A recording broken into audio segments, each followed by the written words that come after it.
তাদের আরেক নেতা, যার বাড়ি কিনা কুমিল্লা জেলায়, সেই নেতা কিছুদিন আগে তাদের এক দলীয় সমাবেশে বলেছে তাদের কর্মীদেরকে যে 12 তারিখ পর্যন্ত আপনারা জনগণের পা ধরবেন, তারপরে বাকি পরবর্তী 5 বছর জনগণ আপনাদের পা ধরবে। প্রিয় ভাই বোনেরা, চিন্তা করুন, এই রকম কথা কে বলতে পারে যে 12 তারিখ পর্যন্ত তাদের নেতা কর্মীরা জনগণের পা ধরবে, তাহলে 12 তারিখের পর থেকে জনগণ তাদের পিছে পিছে ঘুরবে, জনগণ তাদের পা ধরবে।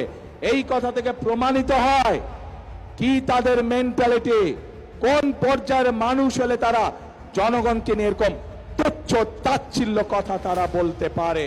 প্রিয় ভাই বোনেরা, ওই গুপ্ত সংগঠনের নেতা যেমন বলেছে 12 তারিখ পর্যন্ত জনগণের পা ধরতে, আমরা তার উল্টাটা বলি। আমি আমার নেতাদেরকে, আমি আমার কর্মীদেরকে বলি 12 তারিখ থেকে না, আপনারা 13 তারিখ থেকেও আগামী 5 বছর জনগণের পা ধরে থাকবেন। কারণ আমরা দেখেছি জনগণের শক্তি যার পিছনে না থাকে, জনগণের সমর্থন যার পিছনে না থাকে, তার পরিণতি কি হতে পারে 5 তারিখ 5ই আগস্ট আমরা সমগ্র দেশবাসী প্রত্যক্ষ করেছে।